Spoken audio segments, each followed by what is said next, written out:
The Milwaukee Bucks just sent the NBA a serious message as they come back to defeat the Indiana Pacers in a crazy game that saw Giannis talking trash to Siakam when they were down 19, which turned into one of the craziest games we've seen from the Bucks this season. I'm going to break that down in this episode. Before we get into it, folks, quick reminder, hit that subscribe button. If you're part of the percentage who aren't subscribed to the channel, this is the place to be for daily Bucks content. Ignore my shirt. It's a green screen. The shirt's green, so we're going to keep on rolling here. But ladies and gentlemen, there's a lot to go over today and some crazy things. What a game for one from the Milwaukee Bucks. And it's obviously Happy New Year's Eve to you all, of course, as well.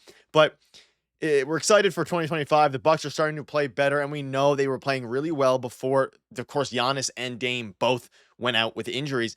They come out in a pretty big game today against an Eastern Conference opponent in the Indiana Pacers, and they finally have their full starting lineup. They have Giannis, they have Chris Middleton, they have Brook Lopez, Dame, and they were keeping Andre Jackson Jr. in the lineup, even though he only played 12 minutes. But I mean, this game was a story of a few different things. Taurean Prince, bounce back game. Gary Trent Jr., insane shots in the clutch. A bunch of different things here.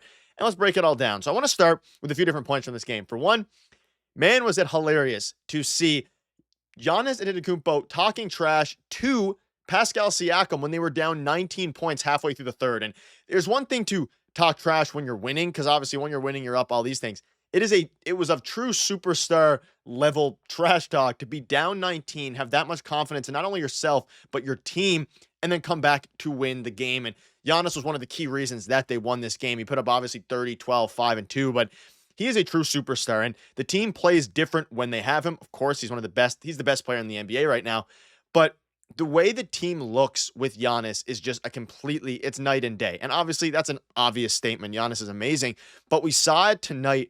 And being able to talk trash to your opponent when you're losing by almost 20 halfway through the third, and then to come back, absolutely dominate, just downhill, downhill, downhill. We saw it all in the third, all in the fourth quarter, especially after this trash talk, and just going at Siakam, hitting a step back midi in his face in the clutch time, in the crunch time. I mean, it was an absolute masterclass for Giannis. And let's keep in mind, he's coming off of missing a handful of games, and the Bucks in his absence didn't play great. They sustained. They got a couple of wins, but they also had some brutal losses. Obviously, their loss against the Bulls a couple nights ago was rough, but that was just with Dame back. And in a game where Dame wasn't quite himself, we know he's been dealing with an illness, and that illness clearly has lingered over into tonight's game.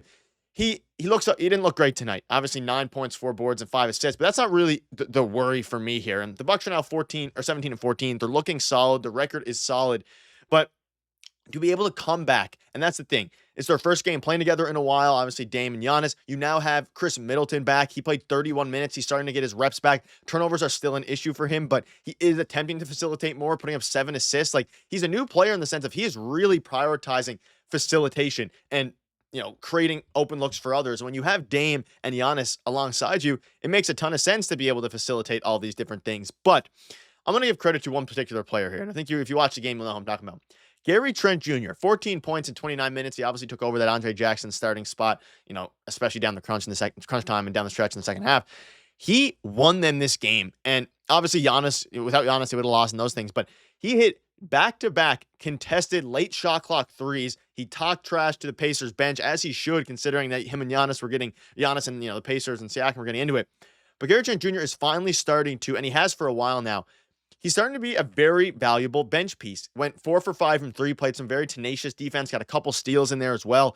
And to have a guy off the bench who can just give you constant threes, it is a huge luxury, especially when, and in a night where the Bucks are struggling from 3. You look at the starting lineup. They only hit 4 threes. A starting lineup hit 4 threes. And if you're going against teams like Boston who shoot a ton of threes, Pacers who shoot a ton of threes and are just one of the more explosive, at least were last year, one of the more explosive offenses in basketball, to be able to have a guy off the bench to help match when your starters, specifically Dame, aren't as effective. And he wasn't today. Dame was not that good today offensively. And got to give credit to Doc as well. We saw in the second half, the defense stepped up. And in the first half, they were struggling. The Pacers were really abusing matchups against the Bucks. We saw Benedict Mathurin really cook in the first half. Of course, Siakam was going at it. He's solid. But we saw in the second half, Doc Rivers came out and he made some adjustments. Now, they clearly made some at half. They were running some more zone against the Pacers. Obviously, was more man in the first half. And the Pacers were lighting it up from 3 early on. And then you were looking at the Bucks and they were not hitting any threes. Now, Dame didn't have the normal, his normal self. Of course, Giannis, their superstar player, is not, Giannis isn't a 3-point shooter. But they cut down the easy transition looks. You obviously were running more zone, which started to then, once the Pacers started missing some of their threes, which was bound to happen, you're not going to be in transition as much when the Bucks are hitting offense as well. We know Pacers are one of the best transition teams in basketball. They thrive off of their turning, the Bucks misses into offense. And once the Bucks started hitting some shots, specifically AJ Green, Gary Trent Jr., but even not just threes, but driving to the paint, when they slowed down in the half court and actually got to the basket and got buckets, those buckets didn't turn into, because they were in and not missing, they didn't turn into transition points for the Pacers. And got to give credit to Bobby Portis as well. He was a beast on the glass tonight. He even had 4 O boards. He's looked very solid again. His defense is still a problem. He is still on the trade block, according to multiple reports. But everybody kind of stepped up tonight. And there was a very, in the first half, Bucks fans, on Reddit everywhere, were really upset with how the team was playing, specifically on the defensive end. But then they made an adjustment at half, like good teams do, and they switched it up. They went to zone. They changed the lineups a little bit. Even Taurean Prince had a solid game, an overall game, and he's been scuffling for a while, starting to come back into form a little bit. And to be able to come back out and in the second half and just completely control the game, especially in the fourth quarter there, we saw Giannis, step back midi, ice. We saw Gary Trent Jr. hit, a couple tough threes. And was it a bit of luck? I mean, maybe, but I think it was more so just good offense and great defense, because the defense ended up turning into offense. We saw, of course, Dame hit a huge 3, and he only hit 3 of them on the night. He still shot 33%, but one of those was huge. And that's what it comes down to. Dame isn't going to always have, he usually does score 20, but he isn't going to always have great games. Every superstar has off nights, but to be able to have the option to give it to Dame in the clutch and for him to hit a clutch 3 and step up in the crunch time is why you traded for him in the first place. It makes all the sense in the world, and hopefully they can continue to develop this starting lineup. Now, whether Ajax stays in the lineup or not is still up in the air. He still gives you good things defensively, obviously 12 minutes, but we saw Gary Trent Jr. step up. We saw Bobby Portis step up. We saw Taurean Prince step up, and now the bench, as you look at it now, looks a lot better. And obviously I haven't given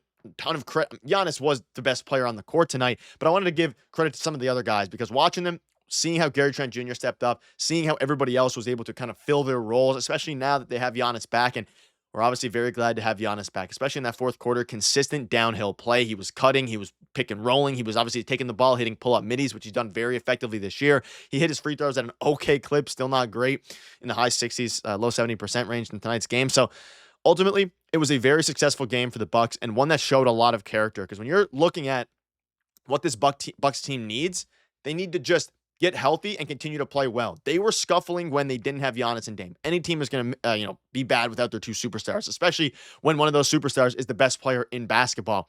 For him to come out after a half-extended absence, he missed a handful of games, to go 11 for 20, coming off of missing 4 or 5 games, giving you 30, 12, and 5. He's the best player in the world, and there's no real debate about it. But let me know down below what your thoughts are on this. A huge game. Happy New Year's once again to you all. Hopefully you're enjoying the daily Bucks content. If you are, make sure to smash that subscribe button, and we'll see you guys later.